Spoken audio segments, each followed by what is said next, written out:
Basic हम लोग का क्या था, सैलरी का हम लोग ने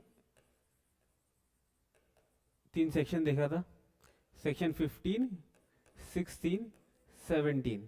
सेक्शन 15 क्या था, चार्जिंग सेक्शन था कि सैलरी कब चार्ज होगा, कब टैक्स लगेगा। सेक्शन 16 क्या बोल रहा था, deductions on salary, salary income में आपको क्या क्या डिडक्शंस मिलेगा, किसका ऊपर में आपको टैक्स नहीं देना पड़ेगा। सेक्शन 17 क्या था, डेफिनेशन ऑफ सैलरी था, सैलरी में मॉनिटरी और नॉन मॉनिटरी था, पर्क्विजिट्स का भी वहां पे मेंशन था।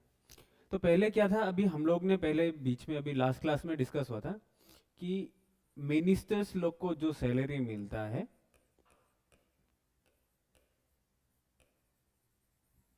और एमपी एमएलए लोग को जो सैलरी मिल रहा है उसमें थोड़ा डिफरेंट था। और मान लीजिए आपका जजेस of court, advocates paid by government, ठीक है। यहां पे कौन कौन है, मिनिस्टर, एमपी एमएलए, जजेस ऑफ कोर्ट और एडवोकेट, नॉर्मल एडवोकेट है। तो मिनिस्टर को जो सैलरी मिल रहा है उसको हम लोग को कैसे ट्रीट करना था, सैलरी होगा या नहीं होगा, जो भी पैसा रेम्यूनरेशन मिल रहा है एक गवर्नमेंट ऑफ इंडिया का मिनिस्टर को, उसको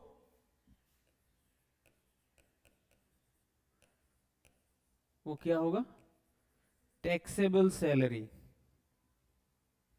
गवर्नमेंट का मिनिस्टर होना पड़ेगा, क्या होना पड़ेगा आपका, गवर्नमेंट मिनिस्टर होना पड़ेगा, तब आपको क्या होगा, सैलरी जो मिल रहा है वो टैक्सेबल होगा। लेकिन आप एमपी एमएलए है और आपको जो सैलरी मिल रहा है वो क्या हो जाएगा, इनकम फ्रॉम अदर सोर्सेस, क्योंकि उसका एम्प्लॉयर गवर्नमेंट नहीं है।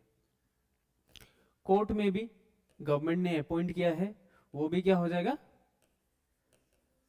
Taxable salary. इनडायरेक्टली गवर्नमेंट को अपॉइंट, ये जो जजेस होता है, जजेस को अपॉइंट कौन करता है, गवर्नमेंट करता है। लेकिन ये जजेस पहले क्या था, एडवोकेट्स था, उनको गवर्नमेंट ने जज बनाया। लेकिन वो तो डायरेक्टली क्या करता है, जज गवर्नमेंट का तो होकर रूलिंग नहीं करता है, वो एज पर लॉ जो सही है उसका ऊपर में डिपेंड करता है, उसका ऊपर में रूलिंग करता है। लेकिन वो डायरेक्टली गवर्नमेंट का एम्प्लॉयर, उसको गवर्नमेंट का एम्प्लॉयर बोल के नहीं माना जाता। लेकिन तभी भी हम लोग क्या करता है, जजेस जिसको भी पैसा मिलता है, सैलरी मिल रहा है, उसको क्या होता है, टैक्सेबल सैलरी होता है। टैक्स लगेगा, तो टैक्सेबल है मतलब क्या है, टैक्स लगेगा। और लेकिन एडवोकेट अगर क्या है, कोई भी एडवोकेट है जिसको गवर्नमेंट ने हायर किया है, हायर करके बोला है कि आप मेरे लिए ये केस फाइट करो, और उनको पेमेंट मिला है, तो वो क्या हो जाएगा, उनका बिजनेस एंड प्रोफेशन से पैसा मिल रहा है बोल के पीजी बीपी हो जाएगा, ठीक है। तो अभी हम लोग आएंगे कि इलास्ट्रेशन 1 में आ रहे हैं, बेसिक आइडिया भी हम लोग फॉर्म कर लेते हैं, फिर उसका बाद में हम लोग आगे बढ़ेंगे। तो यहाँ पे क्या पूछा है कि whether the following receives should be treated as salary और not. A teacher receives emoluments, आपको क्या मिल रहा है, एम्यूलमेंट्स मिल रहा है, कोई भी नाम से मिले, सैलरी मिल रहा है, क्या मिल रहा है, सैलरी मिल रहा है, इन काइंड, पैसा नहीं मिल रहा है, फ्रॉम विच ही टीचर्स। इसको सैलरी बोल के माना जाएगा कि नहीं माना जाएगा। हम लोग ने क्या सीखा कि सैलरी क्या हो सकता है, इन कैश हो सकता है और इन काइंड भी हो सकता है। तो इनको अगर इन काइंड में पैसा मिल रहा है तो ये भी सैलरी होगा। फिर a teacher of a college receives fee from an university, यहां पे क्या मिल रहा है, फी मिल रहा है, from an university for checking answer sheets. इनको तो सैलरी नहीं मिल रहा है, एक इस काम के लिए मिल रहा है ओनली। तो ये काम तो उनका रेगुलर काम नहीं है, तो उनको क्या होगा, सैलरी नहीं होगा। और प्लस यहाँ पे एम्प्लॉयर एम्प्लॉई रिलेशनशिप नहीं है। जहां पे एम्प्लॉयर एम्प्लॉई रिलेशनशिप नहीं होगा, जो भी पैसा मिल रहा होगा वो आ जाएगा आपका पीजीबीपी या आईएफओएस में आ जाएगा। ये अगर आपका बिजनेस है तो पीजीबीपी, अगर ये आपका बिजनेस नहीं है तो इनकम फ्रॉम अदर सोर्सेस में आ जाएगा। फिर आपको देखना है a payment made to the member of parliament और स्टेट लेजिस्लेचर, जो कि आपको क्या मिल रहा है, एमपीएमएल अभी डिस्कस हुआ था। यहाँ पे सैलरी नहीं हो सकता है क्योंकि एम्प्लॉय ऑफ द गवर्नमेंट बोल के नहीं माना जाता है उनको। ठीक है, ये डिस्कस हो चुका था हम लोग का 15 charging section, 16 deduction, section 17 definitions. तो पहले हम लोग जाएंगे कहाँ पे, डेफिनेशन पहले मानेंगे कि डेफिनेशन क्या बोलता है 17 में सैलरी में क्या क्या आएगा। आपका बुक का पेज नंबर कितना है, 89 में आप लोग को देखना है कि एज पर सेक्शन 17(1) आपका सैलरी में क्या क्या आएगा, वेजेस आ जाएगा। उसका सैलरी का नाम क्या है, वेजेस है। आपको पेंशन मिल रहा है, आप रिटायर हो चुका है, आपको एन्युटी या पेंशन एवरी मंथ मिल रहा है। वो पेंशन क्यों मिल रहा है आपको, क्योंकि आप पहले किसी एक का एम्प्लॉई था और उसका वजह से ही आपको उसका बाद में भी मिल रहा है। लेकिन ये पैसा मिल किससे रहा है, एम्प्लॉयर से मिल रहा है आपका। तो anything that you are receiving from your employer उसको सैलरी में डालना है। वेजेस हो गया, फिर आपको एन्युटी और पेंशन हो गया। ग्रेच्युटी को भी मिलेगा। ग्रेच्युटी क्या है, आप कोई भी एक कंपनी में क्या कर रहा है, 60 ईयर्स तक आप काम कर रहा है, उससे ज्यादा भी काम कर रहा है, 5 साल से ज्यादा एक कंपनी में आपने दिया है, और आपको क्या मिल रहा है, जब आप उस कंपनी को छोड़ के जा रहा है, रिटायर हो रहा है या उसको ट्रांसफर ले रहा है, तब आपको क्या मिलेगा, ग्रेच्युटी मिलेगा। तो आपको ये ग्रेच्युटी किससे मिलेगा, एम्प्लॉयर से मिलेगा, तो उसमें भी टैक्स लगेगा। फिर एनी फीस, कमीशन, परक्विजिट और profit in lieu of salary, in lieu of और in addition to any salary, जो आपका क्वेश्चन था कि profit in lieu of salary में क्या है कि आपको सैलरी का अलावा आपको फीस दिया जा रहा है, आपको कमीशन दिया जा रहा है, आपको परक्विजिट दिया जा रहा है या आपको प्रॉफिट दिया जा रहा है, तो उनको भी हम लोग क्या बोल के मानेंगे, सैलरी बोल के ही माना जाएगा। ठीक है, फिर आपको एडवांस सैलरी अगर मिल रहा है उसको भी सैलरी बोल के ही ट्रीट करना है। फिर any payment received in respect of any period of leave not availed, not availed, आपने पीरियड ऑफ लीव आपको मिला नहीं है, तो इसको क्या बोला जाता है, लीव एनकैशमेंट। आपका पास लीव पड़ा हुआ था, साल में आप एक कोई कंपनी में काम कर रहा है, उस कंपनी ने आपको बोला है कि आपको एवरी ईयर कितना दिन मिलेगा, 20 डेज का लीव मिलेगा। पर डे आपको कितना मिलेगा, 20 डे का आपको लीव मिलेगा पर ईयर। तो आप क्या किया, 7 दिन आप क्या कर दिया, लीव लिया है, तो 20 - 7 आपका पास कितना रह गया, 13 डेज रह गया। तो आप उसको बोला कि मेरा तो 13 डेज का लीव रह गया था, तो आप मेरा 13 डेज का बदली आप मुझे 13 डेज का जितना भी पेमेंट होता है उतना हिसाब करके मुझे दे दीजिए। तो कोई भी लीव अगर आप अवेल नहीं करता है और उसका अगेंस्ट में आप उससे क्या कर रहे हैं, एम्प्लॉयर से पैसा ले रहा है, तो वो क्या हो जाएगा, आपका टैक्सेबल सैलरी में आ जाएगा, सैलरी का डेफिनेशन में इंक्लूड हो जाएगा। फिर portion of an annual accretion in any previous year to the balance और क्रेडिट ऑफ एन एम्प्लॉई, क्या है, आरपीएफ में अगर आपका कोई भी पैसा अगर डिपॉजिट होता है उससे ज्यादा, तो आपको क्या हो जाएगा, टैक्सेबल हो जाएगा। आरपीएफ में पकड़ लीजिए, आप लोग का लिमिट है क्या, 12% जमा होना चाहिए।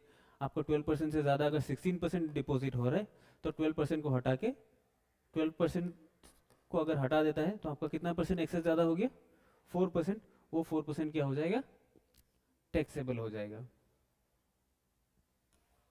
ये भी आरपीएफ में हो गया, ठीक है।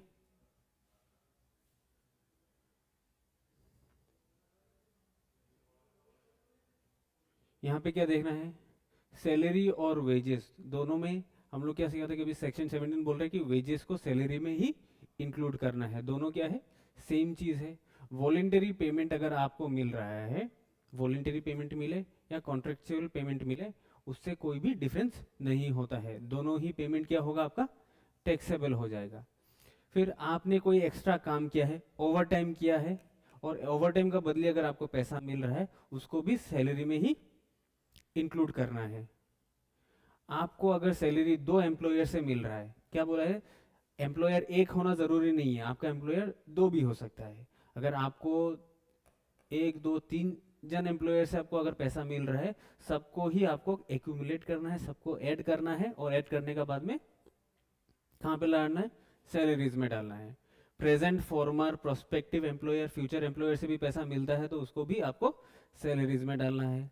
फॉरगोइंग ऑफ सैलरी क्या है, एग्जेम्प्ट होता है या नहीं होता है। कल को पढ़ा था, क्या पढ़ा था, अगर आप सैलरी को फॉरगो कर देता है तब उसको एग्जेम्प्ट होगा या टैक्सेबल ही रहेगा, टैक्सेबल रहता है। लेकिन आप अगर इस सैलरी को फॉरगो करता है किसका पास, सेंट्रल गवर्नमेंट का पास, तब क्या हो जाएगा, तब एग्जेम्प्ट हो जाएगा, ठीक है। तो यहाँ पे भी सेम चीज लिखा है, one salary has been earned by an employee, its subsequent waiver, मतलब आप उसको छोड़ देना, उसका ऊपर में अगर छोड़ देता है उसका पैसा, तो does not make it exempt from tax liability. आप बोल रहे हैं कि मुझे ये पैसा नहीं चाहिए, तब भी आपको टैक्स देना पड़ेगा। However an employee opts to surrender its salary to central government, तब जाके क्या हो जाएगा, शैल नॉट बी टैक्सेबल, ठीक है। सेक्शन 17 आपको समझ में आ गया अभी। तो अभी हम लोग को देखना है सेक्शन 15, बेसिस, किस बेसिस में आपका सैलरी में टैक्स लगता है, जो कि कौन सा सेक्शन बोलता है, सेक्शन 15 बोलता है। सेक्शन 15 कौन सा बेसिस में आपको टैक्स लगा रहा है, ड्यू और received basis which ever is earlier, जो हम लोग ने कल ने डिस्कस कर लिया था। लेकिन टैक्सेबल सैलरी जो भी होता है, ड्यू और रिसीव्ड बेसिस में भी कोई एक्सेप्शंस रहा था कि नहीं, कौन कहां पे था, एडवांस सैलरी में था, आउटस्टैंडिंग सैलरी में, और एरियर सैलरी था, और फिर क्या था, बोनस। बोनस भी आपको रिसिप्ट का बेसिस में ही ले लेना था। आउटस्टैंडिंग सैलरी जो भी मिल रहा है वो क्या होगा, ड्यू बेसिस में लेना है आपको। एडवांस सैलरी जो मिल रहा है वो रिसिप्ट बेसिस में लेना है। आउटस्टैंडिंग सैलरी, सैलरी क्या है आपका, पाना है, आपका ऊपर में ड्यू हो चुका है, तो आप ड्यू और receipt basis which ever is earlier, यहाँ पे ड्यू बेसिस आ गया। लेकिन आपका सैलरी क्या है, एरियर है। एरियर मतलब क्या है, आपका पकड़ लीजिए 6 महीना रह गया है, 1 साल रह गया है, वो सैलरी आपका पाना है। तो ये जब पैसा आपको मिलेगा तभी टैक्स होगा, ठीक है। एनी इंक्रीमेंट इन सैलरी, यहां पे क्या बोला है, आपका सैलरी क्या है, रेट्रोस्पेक्टिव इफेक्ट में बढ़ा, क्या हुआ, चेंज हो गया, बढ़ गया था। पकड़ लीजिए आपका सैलरी अभी क्या है, 2022-23 में आपका सैलरी है 30,000। अभी हम लोग कौन से ईयर में है, 23-24 में। 23-24 में अभी गवर्नमेंट ने बोला है कि नहीं, इनका सैलरी 22-23 में 5,000 और ज्यादा होना चाहिए था। लेकिन आपको क्या हो गया, 30,000 तो ऑलरेडी मिल चुका है, ये 5,000 जो ज्यादा होना चाहिए था वो तो आपको अभी तक मिला नहीं है। वो मिला कब है, 23-24 में मिला है। जिस साल में आपको ये इंक्रीमेंट सैलरी मिला होगा तभी आपका ऊपर में टैक्स लगेगा, और इसी को हम लोग क्या बोला जाता है, एरियर सैलरी बोला जाता है, ठीक है। चलिए ये वाला हम लोग देख लेते हैं। X joined A limited for a salary of 25,000 per month on 1/4/2020। ठीक है, उनको सैलरी कितना मिल रहा है? ठीक है, अभी हम लोग को क्या देखना है? फाइन ग्रॉस सैलरी कौन सा ईयर का बोला है, छोड़ दीजिए। तो अभी हम लोग को देखना है 20-21 में उनको कितना मिल रहा है। 1/4/2020 में उन्होंने ज्वाइन किया है और 25,000 पर मंथ मिल रहा है। In the year 21-22 his increment decision was pending. Increment होना बाकी रह गया था, मतलब क्या है? एरियर मिलने का चांसेस है। ऑन 1/4/22 कब है? 1/12/22 his increment was finalised as for 21-22। 21-22 में उनका कितना होना चाहिए? 5,000 पर मंथ होना चाहिए, लेकिन उनका सैलरी कितना था? इंक्रीमेंट हुआ है, लेकिन इंक्रीमेंट कब हुआ है? 25,000 का साथ में हुआ है, लेकिन ये इंक्रीमेंट कब हुआ है? 1/12/22 को हुआ है, लेकिन ये कब का बोला है? फॉर 21-22। फाइनेंशियल ईयर क्या है? 1/4/21 से 31/3/22 तक उनका सैलरी अभी 25 का जगह में कितना होना पड़ेगा?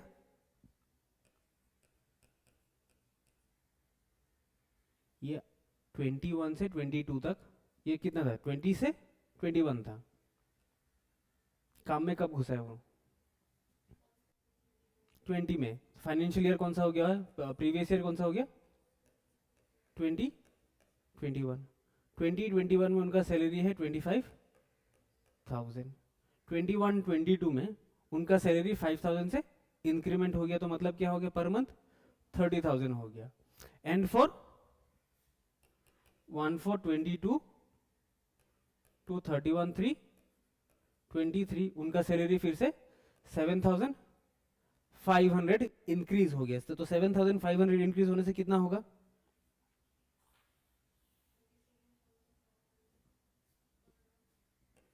37,500 होगा। फिर बाद में आपको क्या मिल रहा है? सच सैलरी वाज रिसीव्ड ऑन 5/12। तो ये पैसा कहाँ कब मिला है? एरियर जो भी पैसा है आपको कब मिला है? 5/12/2022। क्या मिला है आपको? एरियर सैलरी मिला है। तो आपको क्या बोला है? ग्रॉस सैलरी निकालो। और the salary of April has been advance in 15/3/23। तो आपको क्या बोला है कि अप्रैल का पैसा क्या है आपको एडवांस में कब मिल गया है? 15/3/23 में। तो पहले अभी हम लोग देखेगा कि प्रीवियस ईयर कौन सा है यहाँ पे आपका? 22-23। ठीक है, 22-23 यहाँ पे प्रॉब्लम नहीं है आपको। 22-23 कब से शुरू होता है आपका? 1 अप्रैल 22। तो 1 अप्रैल 2022 में आपका सैलरी कितना था? 37,500 था या नहीं था? मेरा तो सैलरी पहले इतना था, 25,000 था। एरियर कब आपको मिलता है? एरियर रिसिप्ट बेसिस में लगाना है। ये एरियर तो बाद में मिला है आपको। एरियर आपको मिला कब है? एरियर ऑन 5/12/22 में मिला है आपको। उसका आगे में मिला था क्या आपको? नहीं मिला है। तो यहाँ पे आपको इंटू 12 करना है। कितना मिलेगा आपको? कितना होगा? कैलकुलेटर निकालिए।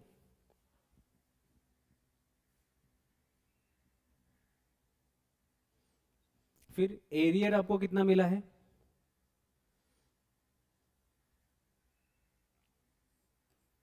5,000 पर मंथ। ये तो 3 लाख है, ठीक है। ये एरियर कितना साल का मिला है आपको? 5,000 में कितना साल का मिला है? 21-22 में। 21-22 में आपको कितना मिल रहा था? 25,000 मिल रहा था। ये 5,000 तो मिला नहीं है। ये 5,000 मिला कब है? तो आपको एरियर जब कब आपको टैक्सेबल करना होता है? On receipt basis. तो आप एरियर को टैक्सेबल किया है 5, 12, 22 में। 5000 कितना महीना का आपका पेंडिंग था? कितना महीना का आपको एरियर मिला है? समझ में नहीं आ रहा है? हाँ, दिसंबर में तो मिला है। टैक्स भी हम कहाँ पे लगा रहे हैं? दिसंबर में ही लगा रहा है, 5, 12, 22 में ही लगा रहा है। लेकिन पैसा कितना मिला है वो तो डिसाइड करना पड़ेगा। अभी एरियर का 5000 में कितना पैसा मिला है? 5000 करके, ये क्या बोला था आपको? 21, 22 का पैसा 5000 पर मंथ, मतलब क्या है? 21, 22 में आपको 5000 इंटू 12, पूरा साल का ही आपको पैसा नहीं मिला है एरियर, तो into 12 for the financial year 21, 22। 21, 22 financial year में आपका कितना मंथ रहता है? 12, तो इंटू 12 हो गया। फिर आपको 22, 23 का भी पैसा मिला है। 22, 23 में आपको पैसा कितना मिल रहा था?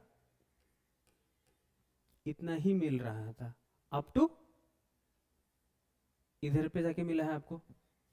तो कितना है? 7500 इंटू, इसमें भी 12 कर दिया।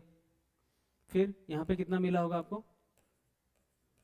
ये 60,000 होना पड़ेगा, और ये कितना हो जाएगा? कितना होगा?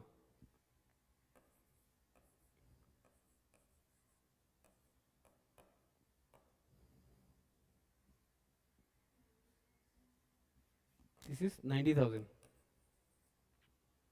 और आपको क्या मिल रहा है? एडवांस भी तो मिल रहा है। एडवांस सैलरी आपको कब टैक्सेबल कराना है? On receipt basis.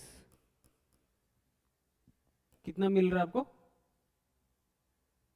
एडवांस बोला है? नहीं बोला है। तो एडवांस आपका कितना हो जाएगा अभी? 25,000 कैसे होगा? आपका सैलरी तो इंक्रीज हो चुका है। 37,000, 25,000 प्लस 7,500, 25,000 था, प्लस 5,000 तो हो गया 30,000, प्लस 37,500, यह निकला था आपका। कितना हो जाएगा आपका? 3,60,000 प्लस 90 इज योर, कितना होगा? 4,50,000। 4,50,000 प्लस 37,500 कितना होगा आपका? 4,87,500। आ रहा है ना? नहीं आ रहा है? नहीं आ रहा है। 450 आ रहा था कि नहीं? 450 आ रहा है आपका। 60 आपका आ रहा है, एरियर सैलरी आ रहा है आपका।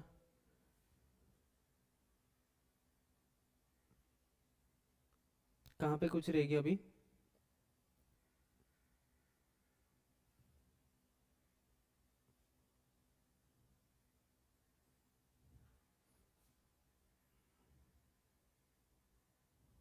यहाँ पे हम लोग एरियर सैलरी किसका? सैलरी कितना था आपका?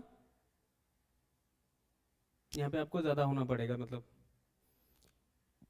ये पकड़ लीजिए। ये सैलरी क्या है आपका फॉर द फाइनेंशियल ईयर? कितना है?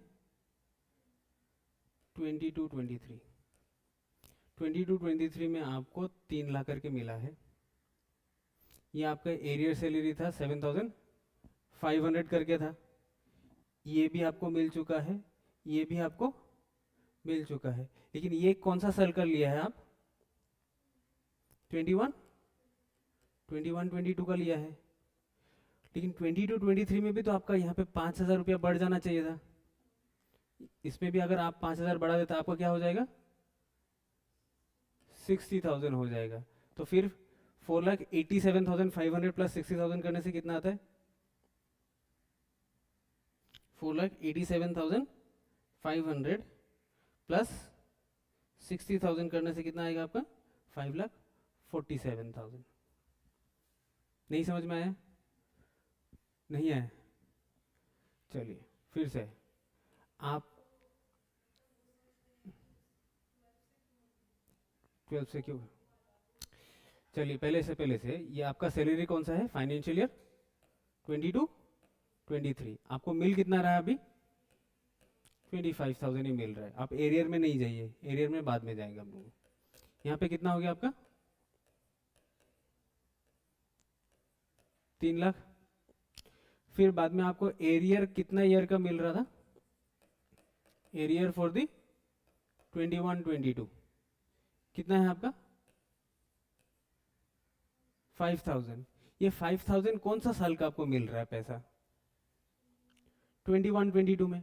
तो 21-22 में आपको पूरा साल में 5,000 फॉर दी होल ईयर मिला नहीं मिला। तो 5,000 फॉर दी होल ईयर कितना हो गया 60,000। इधर पे प्रॉब्लम है आपको नहीं है। फिर बाद में एरियर कौन सा मिला है आपको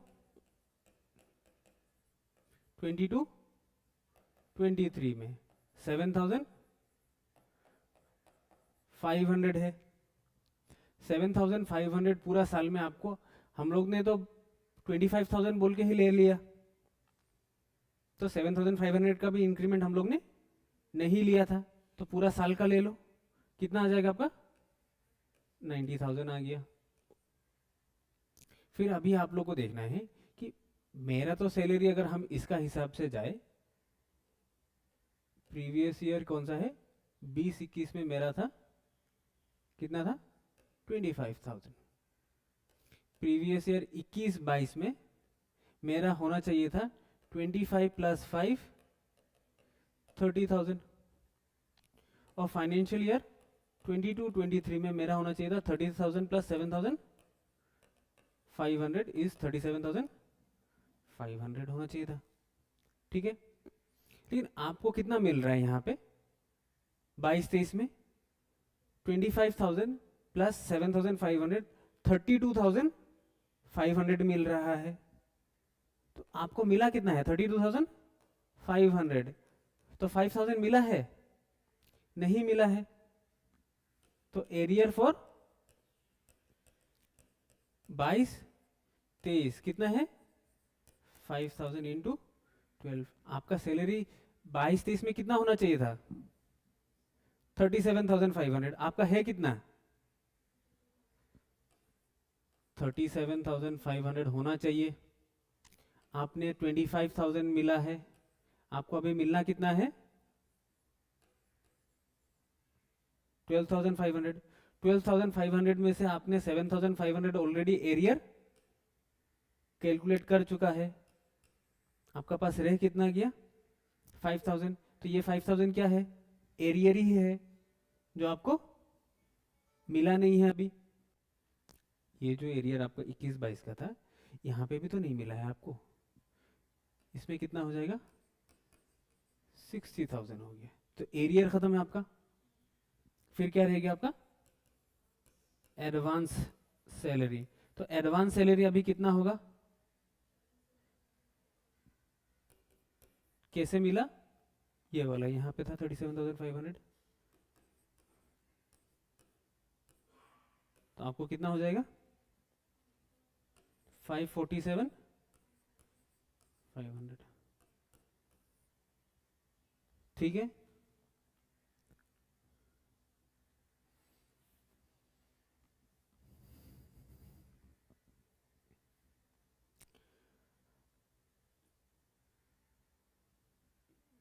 अभी हम लोग आ रहे हैं कहाँ पे कि सैलरी आप लोग का जो भी रहता है, यहाँ पे हम लोग इसको सैलरी बोल के मान रहे हैं। अलाउंसेस, परक्विजिट, रिटायरमेंट बेनिफिट्स और कंट्रीब्यूशन में हम लोग डिवाइड करते हैं नॉर्मली। ठीक है, तो आपको अगर ये सब अमाउंट मिल रहा है तब आपका क्या हो जाएगा टैक्सेबल होना चाहिए ये सब चीज। ग्रॉस सैलरी में क्या होता है ये सब चीज इंक्लूड रहता है। अभी ग्रॉस सैलरी कब बोलते हैं हम लोग, जो भी पैसा मिल रहा होगा उसको हम लोग क्या बोला जाता है, सबको ऐड करेगा, इन सबको वेजेस, एडवांसेस, अलाउंसेस, परक्विजिट सबको ऐड करने का बाद में जो निकलता है वो क्या हो गया आपका ग्रॉस सैलरी। उसका बाद में क्या आएगा डिडक्शंस आएगा, फिर आपका क्या आ जाएगा वो हो गया नेट सैलरी या टैक्सेबल सैलरी लगेगा जिसका ऊपर में टैक्स लगना चाहिए। ठीक है, तो अभी हम लोग देखेंगे कि सैलरी में क्या क्या चीज इंक्लूड होता है। सेक्शन 17 ने तो ये आपको बोल दिया है कि वेजेस, एडवांस सैलरी, एन्युटी, फी, कमीशन, बोनस, कंट्रीब्यूशंस, ये सब चीज अगर आपको मिल रहा है, कंट्रीब्यूशन अंडर क्या है, ATCCD अटल पेंशन योजना में अगर एम्प्लॉयर ने आपका अकाउंट में पैसा जमा कर दिया है तो उसको भी क्या करना है, आपको सैलरी में लेना है। पेंशन के लिए अगर आपका एम्प्लॉयर ने जमा किया है तो ये सब चीज तो आपने इंक्लूड कर दिया है। फिर अलाउंसेस आता है, क्या आता है आपका, अलाउंसेस। अलाउंसेस मतलब क्या है, कैश बेनिफिट अगर मिल रहा है आपको, क्या मिल रहा है, एम्प्लॉयर आपको पैसा दे रहा है तो उसी पैसा को हम लोग क्या बोला जाता है, अलाउंसेस। आपका day to day expenses, lifestyle को मेंटेन करने के लिए जो भी पैसा मिलता है उसको अलाउंसेस बोलता है। तो अभी अलाउंसेस भी आपका क्या है, 3 टाइप में रहता है। एक होता है फुल्ली टैक्सेबल अलाउंसेस, जिसका ऊपर में कोई भी डिडक्शंस आपको नहीं मिलेगा। फिर होता है कि एग्जेम्प्टेड अलाउंसेस रहता है, कि जिसका ऊपर में आपको जितना भी पैसा मिल जाए पूरा का ऊपर में आपको टैक्स नहीं देना है। और होता है पार्शियल एग्जेम्प्टेड अलाउंसेस, मतलब जिसमें अगर आपको 200 रुपया मिल रहा है तो आपको एग्जेम्पशन कितना का मिलेगा, लिमिटेड अमाउंट तक, 100 रुपीज तक मिलेगा, उससे ज्यादा नहीं मिल सकता है, उसको बोला जाता है पार्शियल एग्जेम्प्टेड अलाउंसेस। तो सेम चीज आ गया आपका क्या, परक्विजिट में भी सेम चीज आ गया है, taxable in the hands of all employees, taxable in the hands of specified employees, और tax free for all employees. यहाँ पे fully taxable for all employees, taxable है लेकिन फॉर सर्टेन एम्प्लॉइज है, और यहाँ पे टैक्स फ्री है जिसका ऊपर में कोई भी टैक्स नहीं लगेगा।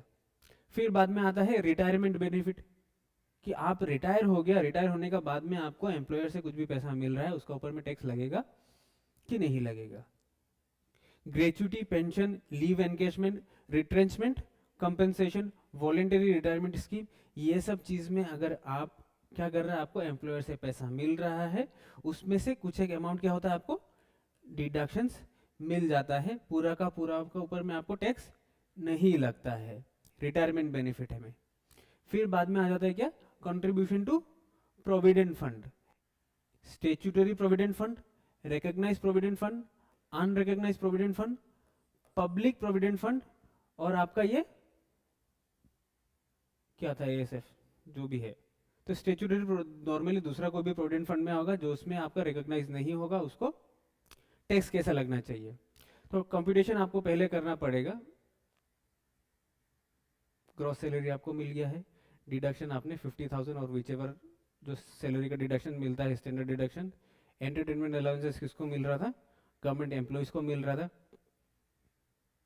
किसको मिल रहा था, वो गवर्नमेंट एम्प्लॉइज को मिल रहा था।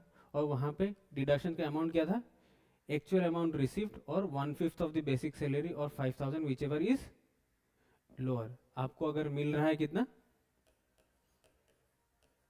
10,000 मिल रहा है, तो वहां में से आपको डिडक्शन कितना मिलेगा, लिस्ट ऑफ द फॉलोइंग। तो एक्चुअल एंटरटेनमेंट कितना मिल रहा है आपको, 10,000, 1/5 ऑफ 10,000 कितना होगा, 2,000, और 5,000 विच एवर इज लोअर, कौन सा है 2,000, तो आपको डिडक्शन 2,000 का मिलेगा, बाकी क्या हो जाएगा आपका टैक्सेबल हो जाएगा। ठीक है, फिर बाकी आपको क्या है, प्रोफेशनल टैक्स का डिडक्शन मिला, उसका बाद में जो भी निकलता है वो आपका टैक्सेबल सैलरी हो जाता है। तो पहले आता है हम लोग अभी कहां पे, ग्रेच्युटी में आता है।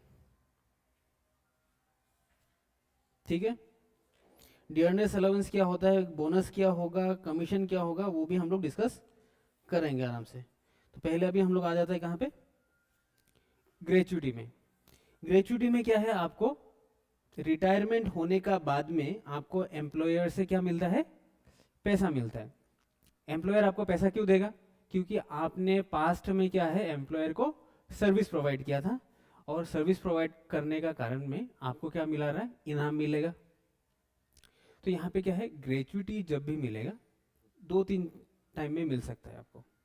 एक क्या है, रिटायरमेंट का बाद में मिल सकता है, और एक रिटायरमेंट का टाइम में मिल सकता है, और एक डेथ का टाइम में मिल सकता है।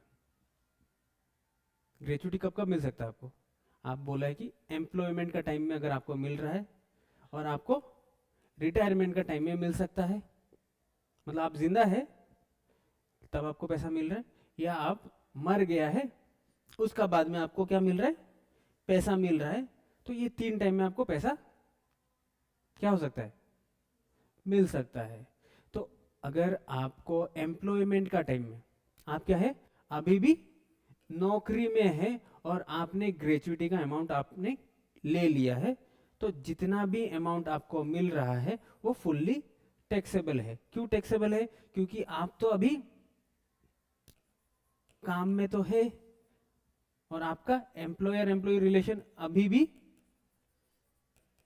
चल रहा है। यहाँ पे नहीं होने से भी, यहाँ पे तो अभी भी आपका कंटिन्यू चल रहा है, तो आपको जो भी पैसा मिलेगा उसको ग्रेचुइटी हिसाब से नहीं ट्रीट करके उसको ऐसे सैलरी ट्रीट किया जाएगा और फुल्ली टैक्सेबल लग जाएगा। ठीक है, तो आपको क्या करना है, एम्प्लॉयमेंट का टाइम में ग्रेचुइटी नहीं लेना है। आप क्या हो गया, अभी दूसरा ऑप्शन में आ गया कि हम रिटायरमेंट का बाद में ग्रेचुइटी लेना चाहता है। तो रिटायरमेंट का टाइम में अगर आप ग्रेचुइटी लेना चाहता है, पहले आपको देखना है कि हम डिफेंस सर्विस में काम कर रहा है या नहीं कर रहा है, डिफेंस में काम कर रहा है कि नहीं। अगर हम इंडियन आर्मी, इंडियन एयरवेज वहां पे काम कर रहा है, इंडियन एयरफोर्स में काम कर रहा है, तब हमको क्या मिलेगा, जो भी ग्रेचुइटी मिलेगा वो फुल्ली एग्जेम्प्ट हो जाएगा, हमको कोई भी टैक्स नहीं देना है। फिर हम अगर क्या है, रिटायरमेंट का बाद में हम ग्रेचुइटी रिसीव कर रहा है और हम कौन है, सेंट्रल गवर्नमेंट एम्प्लॉई है, लोकल अथॉरिटी का मेंबर है, या सिविल सर्विस में हम काम कर रहे हैं, या आप आपको स्टेट गवर्नमेंट ही मान लीजिए, तो आपको जो भी पैसा मिल रहेगा वो क्या हो जाएगा, आपका एग्जेम्प्ट हो जाता है। मतलब क्या है, आप गवर्नमेंट ऑफिशियल होने से आपको जो भी पैसा मिलेगा वो एग्जेम्प्ट होगा। तो आपको क्या मानना है, अगर हमको ग्रेचुइटी में टैक्स नहीं लगाना है तो हमको एम्प्लॉयमेंट का टाइम में ग्रेचुइटी नहीं लेना है, और अगर हम रिटायरमेंट का बाद में अगर ले रहे हैं तो टैक्स कब नहीं लगेगा, अगर हम गवर्नमेंट एम्प्लॉई ना हो। फिर हम अगर प्राइवेट एम्प्लॉई हो गया तो मुझे देखना पड़ेगा कि हम 2 एक्ट का अंडर में आता है कि नहीं। कौन सा एक्ट का अंडर में आता है कि नहीं, पोगा बोल के बोला जाता है उसको, पेमेंट ऑफ ग्रेचुइटी एक्ट का अंडर में आता है कि नहीं। अगर हम ग्रेचुइटी एक्ट अंडर में कवर्ड है तो मुझे इन तीनों में से जो भी कम होगा उसका डिडक्शंस मिल जाएगा, और रेस्ट में हम मुझे क्या देना पड़ेगा, टैक्स देना पड़ेगा। अगर हम पोगा में नहीं है तो मुझे इन तीनों में whichever इज लोअर में मुझे डिडक्शंस मिल जाएगा। ठीक है, तो अभी कौन है, आप रिटायरमेंट का बाद में आपको क्या मिल रहा है, ग्रेचुइटी मिल रहा है। फिर हमको क्या देखना था, ग्रेचुइटी में पहले स्टेप क्या देखना है कि वेदर आई एम रिसीविंग, जो भी रिसिप्ट है वो रिसिप्ट इन एम्प्लॉयमेंट है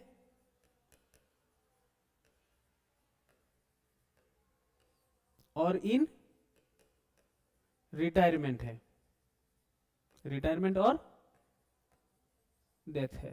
पहला स्टेप ये देखा।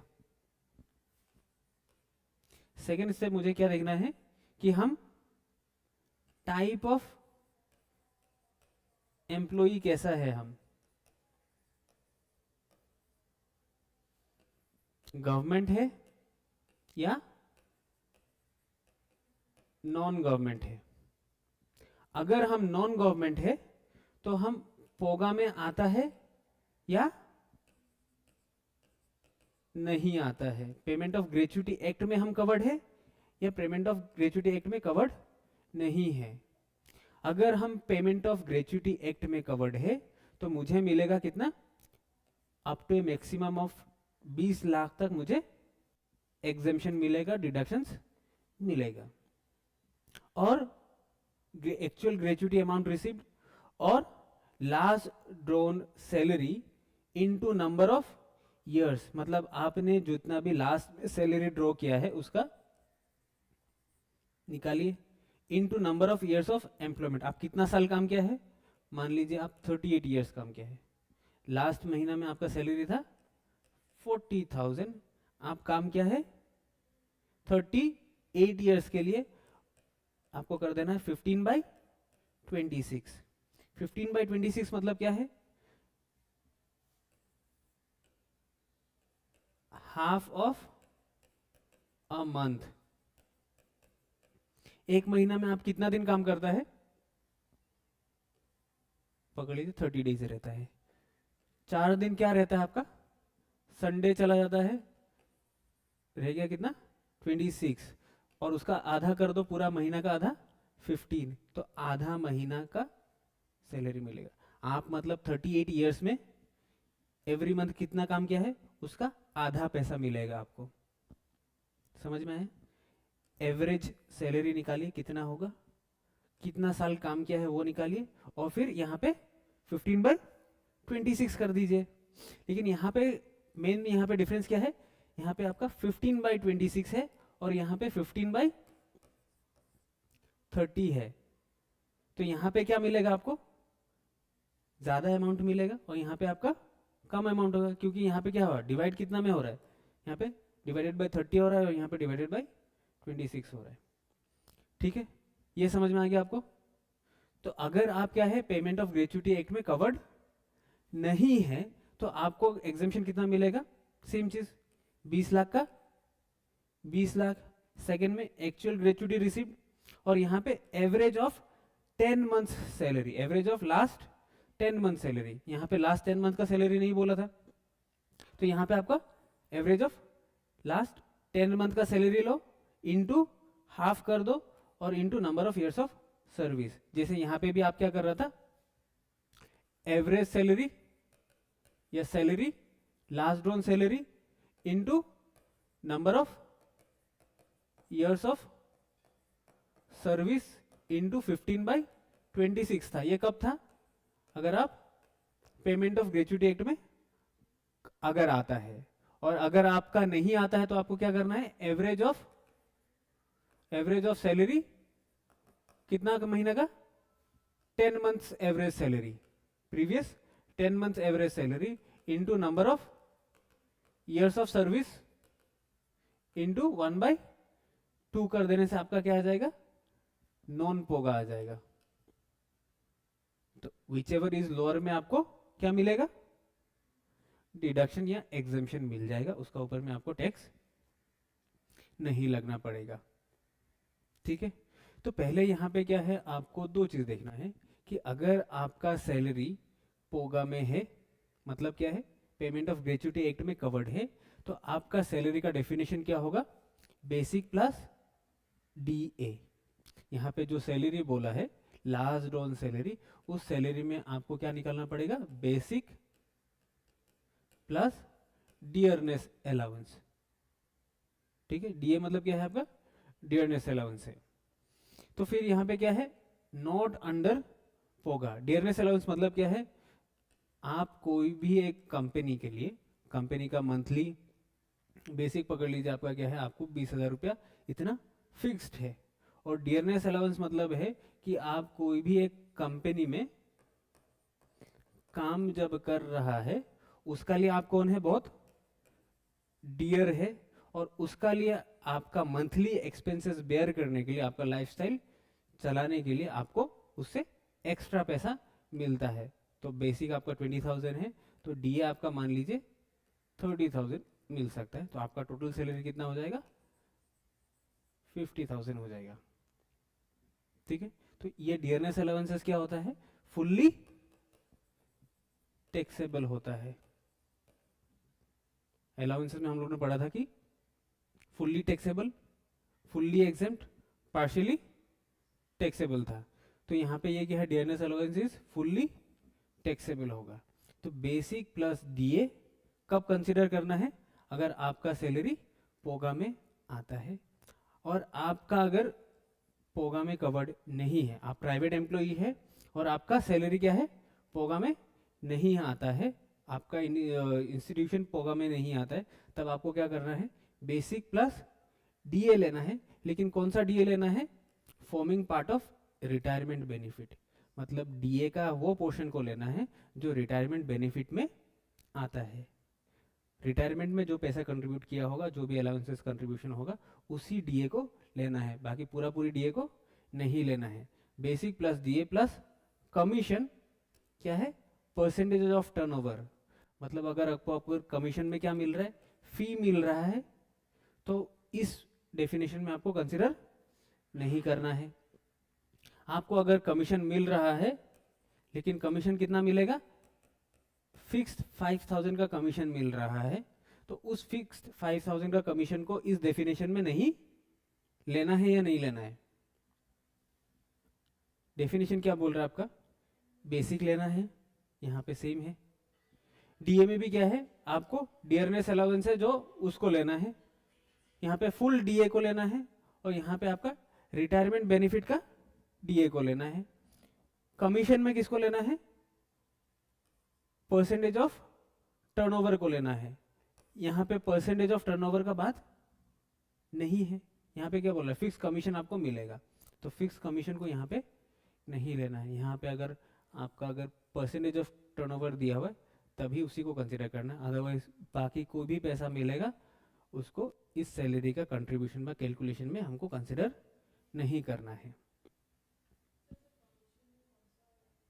यहाँ पे लिखा हुआ है परसेंटेज ऑफ टर्नओवर, आपको क्वेश्चन में लिखा ही रहेगा कि आपको जो कमीशन मिल रहा है वो परसेंटेज ऑफ टर्नओवर का कमीशन मिल रहा है, तब जाके आपको उसको कंसिडर करना है, अदरवाइज उसको कंसिडर नहीं करना है। ठीक है, तो फिर यहाँ पे क्या है, आपको अगर आपका क्या है, जो भी आप काम कर रहा है, आप 38.5 ईयर्स के लिए काम कर दिया, मतलब 38 ईयर्स एंड 6 मंथ काम कर दिया आप, ये तो आपका क्या हो गया, फ्रैक्शन में आ गया है। अगर आपका ईयर फ्रैक्शन में आता है तो उसको आपको राउंडेड अप करना है, तो 38.5 होने से उसको 39 करना है। ये बेनिफिट किसको मिल रहा है, अगर आप एक्ट को फॉलो कर रहे हैं, मतलब क्या है, अगर आप एक्ट को फॉलो कर रहा है तो आप बहुत अच्छा इंसान है, तो बेनिफिट भी हम अच्छा इंसान को ही देगा।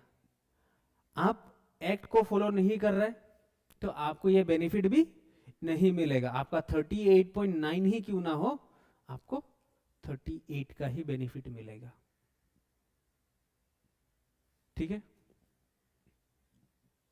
तो यहां पे नोट्स में क्या लिखा हुआ है, in case way the employee has received gratuity, किसको मिला है, ग्रेचुटी किसको मिला है, एम्प्लॉई को मिला है, in any earlier year from his former employer, पहले का एम्प्लॉयर से मिला है, and also receive gratuity from another employer at a later year, मतलब उनका एम्प्लॉयर कितना था, 2 एम्प्लॉयर था, पहले उन्होंने दूसरा एक एम्प्लॉयर से पैसा ले लिया, अभी दूसरा एक एम्प्लॉयर से अभी पैसा ले रहा है, तो उनका लिमिट क्या होगा, जो 20,000 है वो once in a lifetime का बेनिफिट है। आप बोलेंगे ग्रेचुटी एम्प्लॉयर 1 से मिला है, एम्प्लॉयर 2 से मिला है, तो आप जब कैलकुलेट करेगा आप तो 20 लाख यहाँ पे भी लेगा और यहाँ पे भी 20 lakh, which ever is lower लेगा, तो आपको जो 20 लाख का जो बेनिफिट है वो once in a lifetime मिलेगा, वो एक ही बार मिलेगा, आपको बार बार अलग अलग एम्प्लॉयर के लिए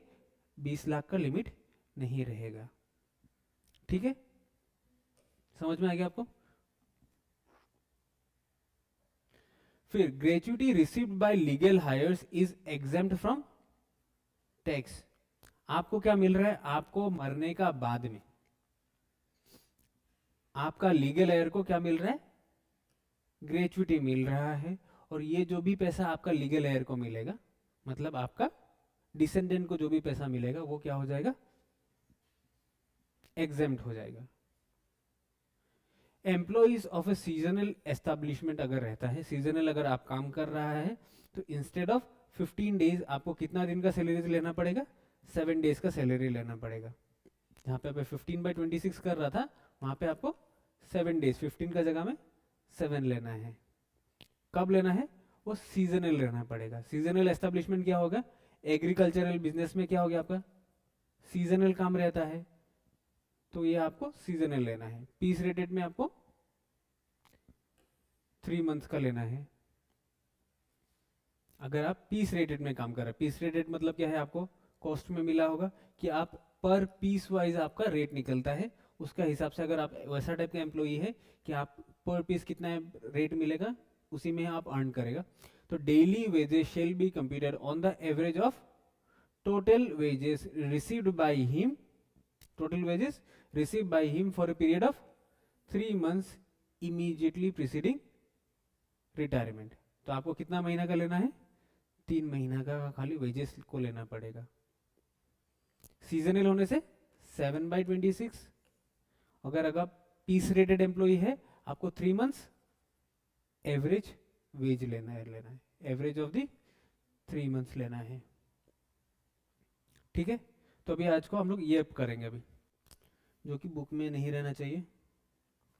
ठीक है, तो आप कौन है, मिस्टर ए है, और आप रिटायर कब कर रहे हैं, 28/7/2020 को कर रहे हैं। लेकिन आप कितना साल काम किया है, 25/6।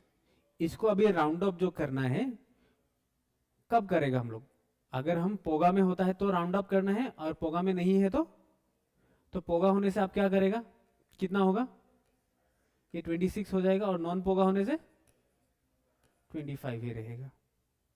ठीक है, तो फिर आपको ग्रेचुइटी कितना मिल रहा है, 15 lakhs मिल रहा है आपको। ठीक है, तो 15 lakhs अगर आपको मिल रहा है, और आपका सैलरी पहले हम लोग को क्या पता होना चाहिए था, ग्रेचुइटी में हम लोग को क्या देखना था, बेसिक प्लस दिए वो बाद में है, पहले आपको कंडीशन बताना है कि आपको क्या है। पहला कंडीशन क्या था, आपको लिस्ट ऑफ द फॉलोइंग का एग्जाम्पशन मिलेगा। पहला था actual amount received, second 20 lakh, third में क्या था, average salary into number of service month into 15/26। ये 15/26 कब था, अगर आप पोगा में हो, अगर नहीं हो तो अलग था। वो 10 months average salary into number of years of service into 15/30 और 1/2।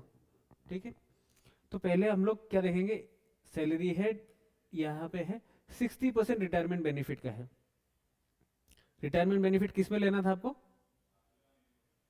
पोगा में लेना था या नहीं लेना था, पोगा में नहीं था, पोगा में बेसिक प्लस डीए था। अगर आप लॉ फॉलो नहीं कर रहा है तब आपको रिटायरमेंट बेनिफिट का ही मिलेगा। तो 15,000 का 60% कितना होगा, कितना होगा, 9,000। तो आपका 9,000 होना पड़ेगा। तो आपका डियरनेस में 40 प्लस 9,000 मिलेगा, प्लस आपको कमीशन मिलेगा। तो कमीशन क्या है, 1% ऑफ टर्नओवर। 1% ऑफ टर्नओवर कितना है, 1 करोड़ 20 का 1% कितना होगा, 1 करोड़ 20 का, ये 1 करोड़ 20 है कि नहीं, 1 करोड़ 20 का 1% जितना होगा उसको भी आपको ऐड कर देना है, और बोनस को इंक्लूड करना है या नहीं करना है, बोनस को इंक्लूड नहीं करना था। तो आपको निकालना है कि आप अगर क्या है, प्राइवेट सेक्टर एम्प्लॉई है और आपका पोगा में आप कवर्ड है, प्राइवेट सेक्टर एम्प्लॉई है और पोगा में कवर्ड नहीं है, और आप गवर्नमेंट एम्प्लॉई है। यहाँ पे हम लोग देख लेंगे अभी क्या है,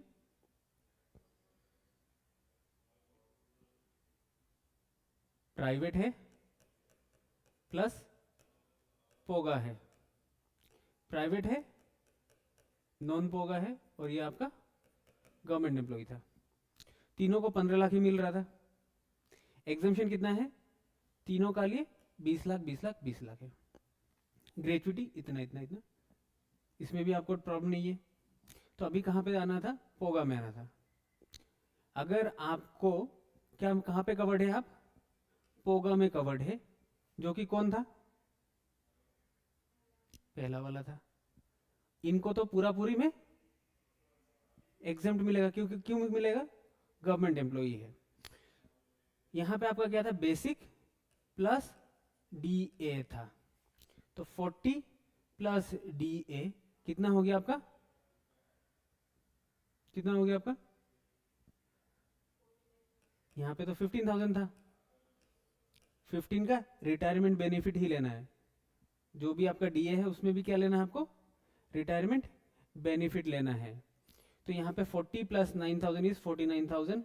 आप कितना साल के लिए काम किया था, 26, लेकिन आप कितना काम किया था, 25.8 मंथ्स था, 25 ईयर्स प्लस 8 मंथ्स था कि नहीं आपका, 6 मंथ्स था, तो 25 ईयर्स 6 मंथ था आपका। 26 क्यों हो गया, क्योंकि आप एक्ट में कवर्ड है और 15/26 किया है, तब जाके आपको कितना मिलेगा, 7,35,000।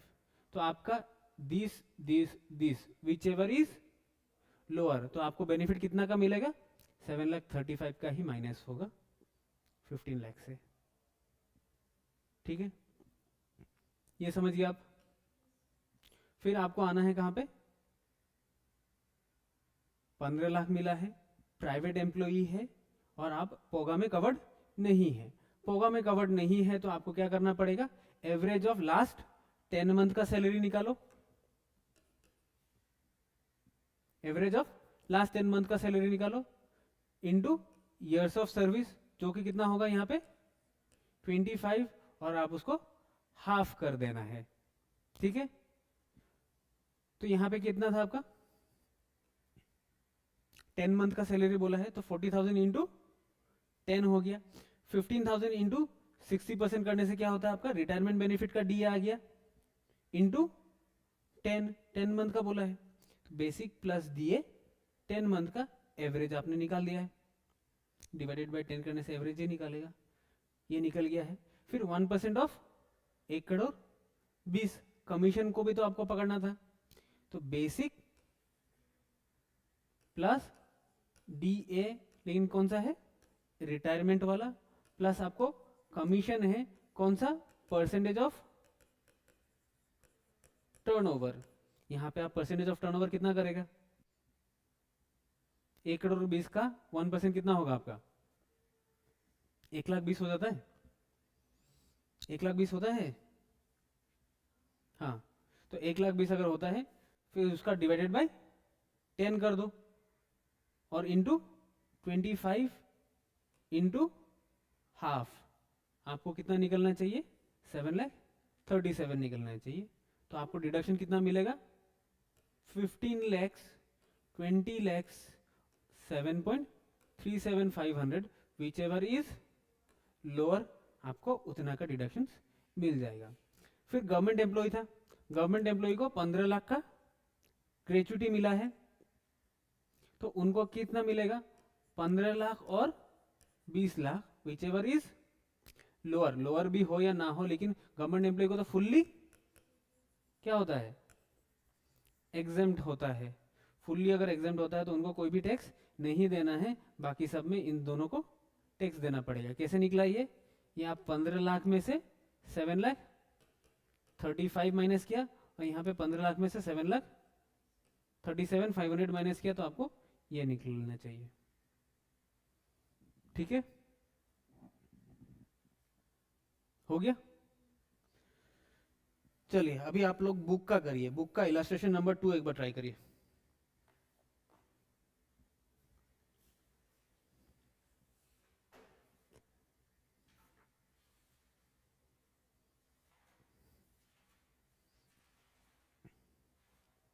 कितना है पेज नंबर,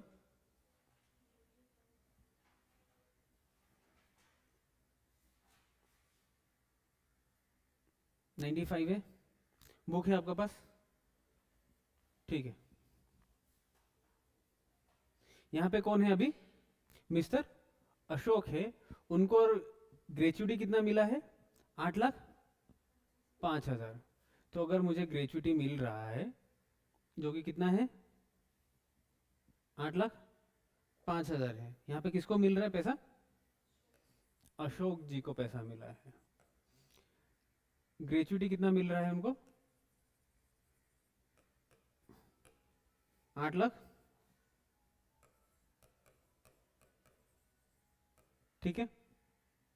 फिर बाद में आपको क्या है, पोगा में कवर्ड है या नहीं है, साइड में हम लोग करेंगे कि पोगा में कवर्ड है या नहीं है।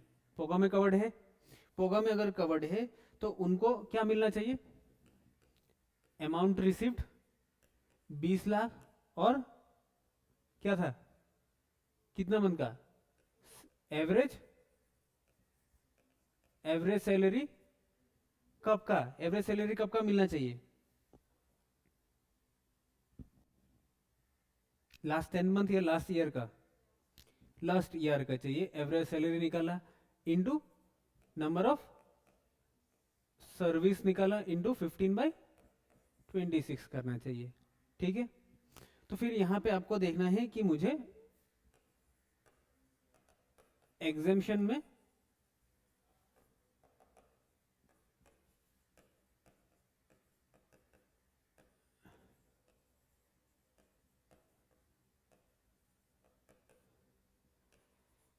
क्या है, आपका एक्चुअल अमाउंट रिसिप्ट था पहला,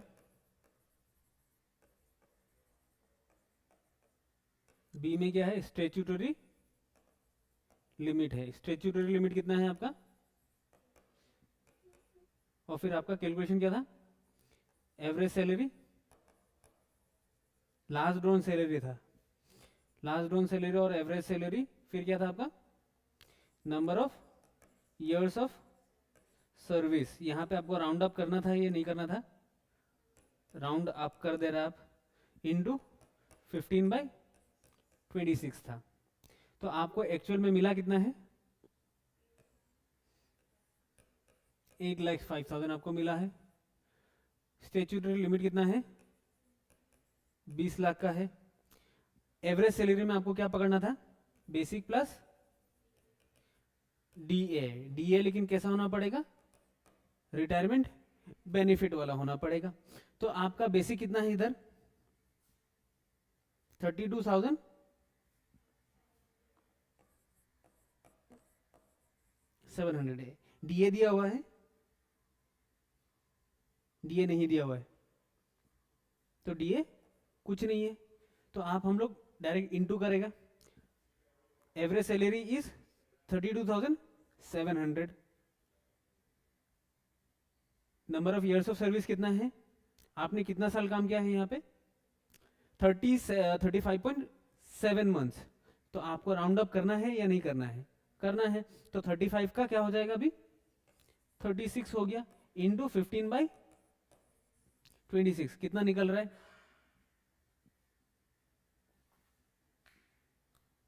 करिए आप लोग,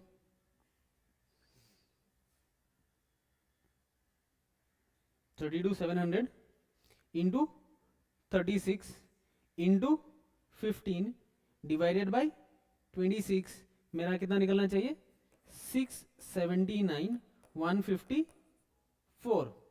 तो विच एवर इज लोअर, तो 679,154 का ऊपर मुझे टैक्स नहीं देना है, जो निकलेगा वो क्या हो जाएगा, मेरा टैक्सेबल ग्रेच्युटी। तो 679,154 में से मैं 8,05,000 को क्या करेगा, लेस कर देगा, 125,846 विल बी माई टैक्सेबल, क्या है, टैक्सेबल ग्रेच्युटी हो जाएगा। तो आप लोगों को क्या करना है, ग्रेच्युटी का और एक सम नेक्स्ट पेज में दिया हुआ होगा, इलास्ट्रेशन नंबर 3 है शायद, तो आपको इलास्ट्रेशन नंबर 3, इलास्ट्रेशन नंबर 4 आप लोग को करके आना है।